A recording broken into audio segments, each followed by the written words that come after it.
Hi, welcome to Storytime with Gigi. Make sure you like and subscribe and share with your friends.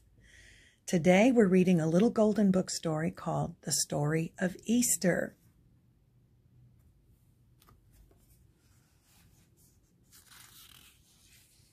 I love little golden books. Long ago in a land called Judea, a man named Jesus taught people about God's love for them. People came from all over the land to hear what he had to say. But not everyone liked Jesus. Some leaders worried that the people liked Jesus more than them, and they didn't like what Jesus said, that he was the Son of God. I like these pictures. There's Jesus. There's the jealous leaders.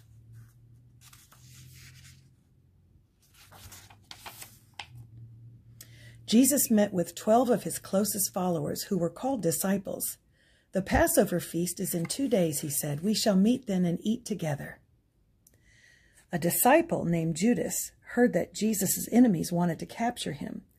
Judas met with them in secret, and he offered to point Jesus out in return for 30 pieces of silver. Oh no. There's Judas there.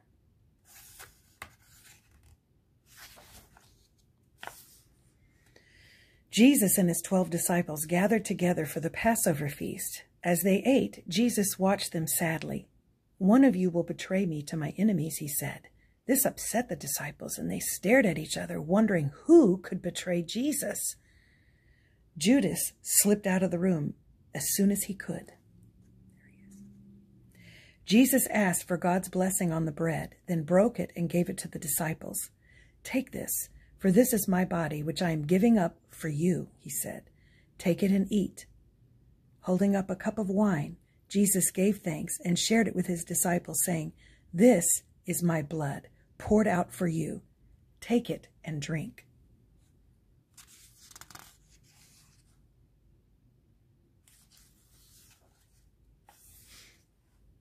After the meal, Jesus took his disciples to the Garden of Gethsemane. He asked them to come with him and keep him company while he prayed to God. But after a while, the disciples fell asleep. Jesus sadly watched their slumber. He knew he would soon be leaving them. Suddenly, Judas arrived with a large band of men. He went up to Jesus and kissed him. That was the signal Jesus' enemies were waiting for. They surrounded Jesus and led him away. Terrified, the disciples fled. When Judas saw this, he regretted what he had done. Judas tried to return the money. Jesus' enemies had paid him, but it was too late.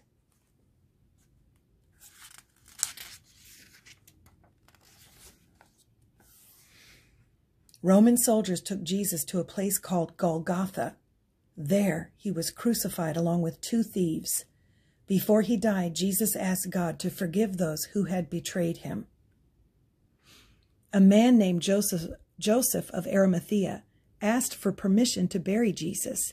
He tenderly wrapped the body of Jesus in fine white linen and laid him in a tomb carved into a rock.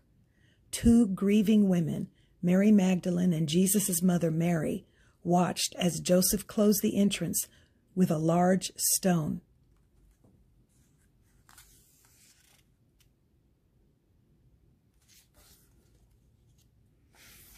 Three days passed. Mary, the mother of Jesus, and Mary Magdalene came to visit the tomb. There they were greeted by a beautiful angel. "The tomb is empty," the angel told them. "Jesus has risen to heaven, as he said he would. You must travel to Galilee, where you will find him." Can you imagine how surprising that is? As the 2 women walked, they were met by Jesus. He greeted them, saying, "All hail! Tell my brother disciples to go to Galilee. They will see me there." Jesus met his disciples in Galilee. He spoke to them, saying, "Go among the nations and teach my words. Baptize the people in the name of the Father, Son, and Holy Spirit." And Jesus comforted them, telling them to remember that he would be with them always until the end of the world. That is comforting. These events became the Christian holiday of Easter. The final week of Jesus' life came to be known as Holy Week, which begins with Palm Sunday. On that day, the Sunday before Easter, Jesus had entered Jerusalem. People greeted him, waving palm branches. It is now a tradition for worshipers to receive palm branches or little crosses made of palm fronds in church on Palm Sunday. The Passover meal that Jesus ate with his disciples took place on a day that is now called Maundy Thursday. At this meal, Jesus commanded his disciples to love one another.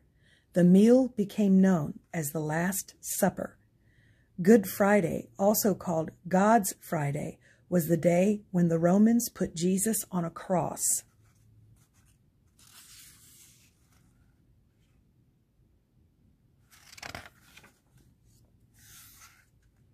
The cross became a symbol of Christianity, and the followers of Jesus came to be called Christians. Easter falls on a Sunday because that was the day Jesus was resurrected from the dead.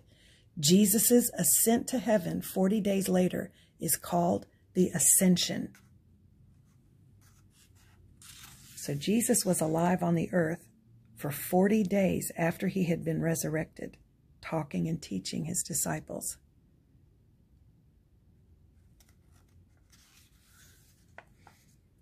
Spring flowers are used to decorate churches and homes for Easter. The favorite and most beloved of Easter plants is the beautiful white Madonna lily. Christians consider Easter their most important holy day. There are special church services on Easter Sunday. People wear their best clothes. Families and friends gather for a festive Easter dinner.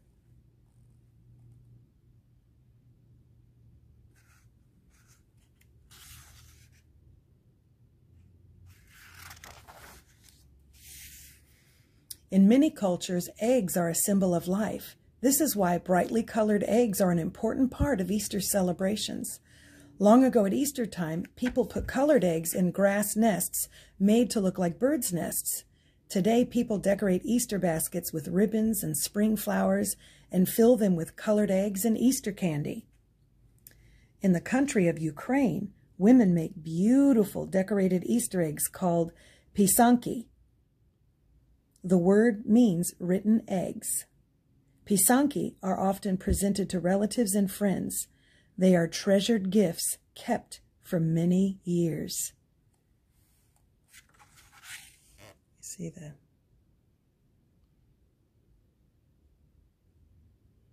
very special, intricate techniques are used to decorate them. Beautiful.